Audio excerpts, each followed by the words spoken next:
Good morning to one and all present here. I'm Sahas Varma Pakalapati, a class 12 student currently studying grade 12 in Hyderabad. So, this is the face of India's economy. He works 14 hours a day, if not more, to feed us. But right now, the system is failing him. A quarter, that is 25 to 30% of his hard work, never reaches a plate. It rots in some retail store, invisible and wasted. My project isn't about just technology, it's about respecting that hard work. My research proposes a hybrid IoT and ML framework to fix this broken supply chain. I call it the connected harvest. So, India is an agricultural powerhouse, as you know. We feed the world. But there is a massive paradox. Our farmers work incredibly hard, yet they struggle to make a profit. Why? Because of the leak. Right now, the system is reactive, not proactive. We only find out the milk has spoiled after it reaches the destination. We're always one step behind the damage. The result? We lose 1.2 trillion rupees annually. It just vanishes. This isn't just an economic loss, it's a tragedy. We need to stop guessing and start knowing. So here is the core problem. Between the farm and your fridge, there is a black hole. It's called the supply chain. And currently, according to NABARD, 30% of our perishable produce never makes it to a human being. It rots in transit. Why? Inefficient logistics. The farmer doesn't know the temperature inside his truck. The consumer doesn't know the quality of the produce. It is a system built on distrust and waste. So we asked a simple question. What happens when you give a supply chain a brain? We built a framework that exactly does that. It works in 3 steps. 1. Sense. We use IoT sensors to monitor temperature and humidity every single second. 2. Predict. We predict spoilage before it happens.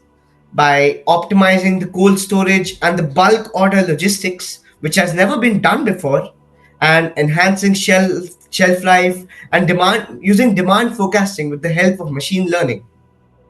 3. Connect. We go D2C. Direct to customer. We cut out the middlemen. All the intermediaries are gone. We call this the connected harvest. It turns a blind supply chain into a smart one. Does it work? Well, the data says yes. When we simulated this framework, the numbers changed dramatically. Boom! Spoilage drops from 30% down to 10%, which is a 20% spoilage reduction. Delivery costs drop by 15%. But here's the number that I personally love the most. The farmer's income goes up by 18%. Less waste, lower cost, higher income. This is about more than just algorithms. It's about trust.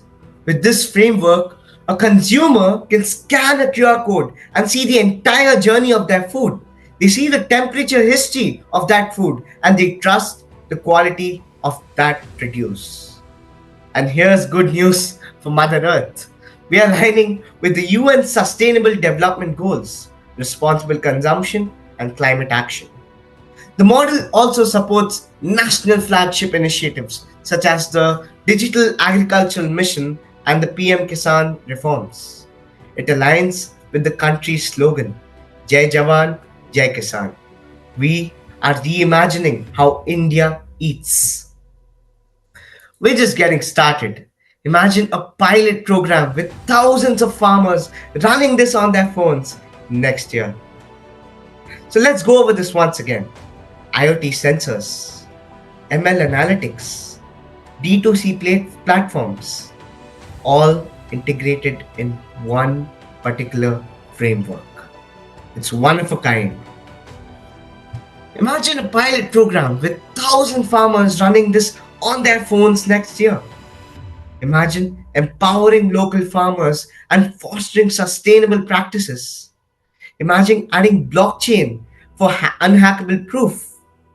We are still researching about it, and this is completely based on secondary data analysis. But with the frameworks which we have simulated, it's coming out as a great deal. We are moving from a research paper to a revolution. We are building the operation system for Indian agriculture. Thank you.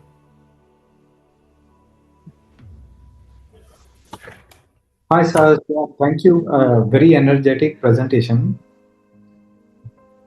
So I Thank you, wanted to sir. ask you what motivated you in picking this topic for your research? Sir, so basically, it comes from a very personal problem. So, since childhood, I've seen my grandparents in our villages and they have faced this problem. So, basically, post harvest losses and all that stuff. And they never really showed that to me in such a way. But as I grew up, I felt that I could do something with the help of the technological advancements in the world right now.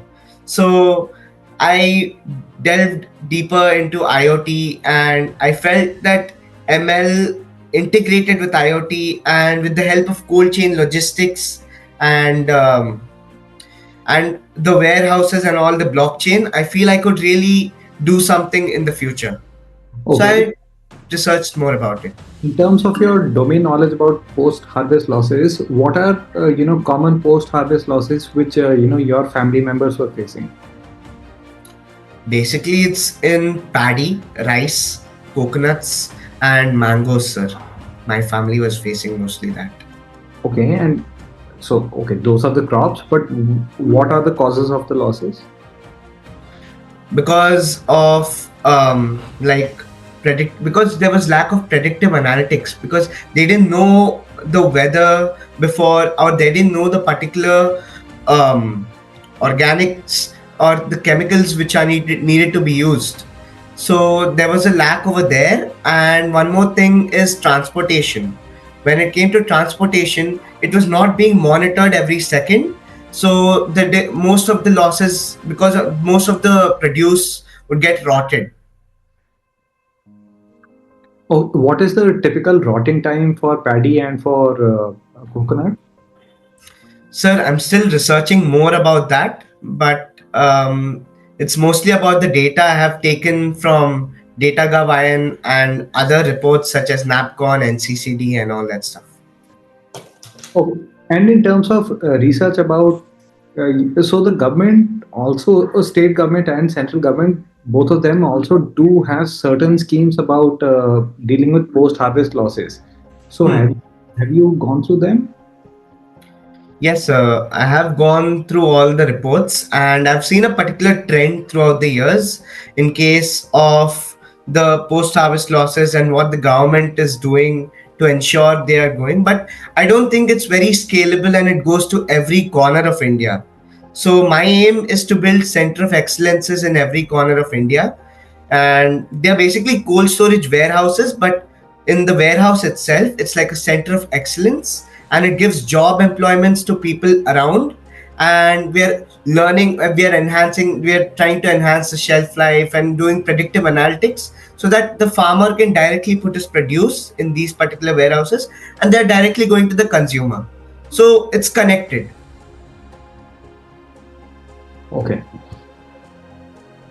Uh, yeah. So yeah, those are all the questions from my side. Uh, Anyone else for Sahas? If you have any questions. No, nothing, Sahas. Sahas, I think I'll only suggest you that, so there are some government website, wherein some the agriculture data is already present over there. So I think, yeah, you can collect some of them. Okay. Yes, ma'am. Indian Council of Agriculture Research Institutes are there, so you have good Yes. number of historical time series data. and the different patterns of, like, suppose rainfall, fertilizers, and many other things, and the government subsidies also.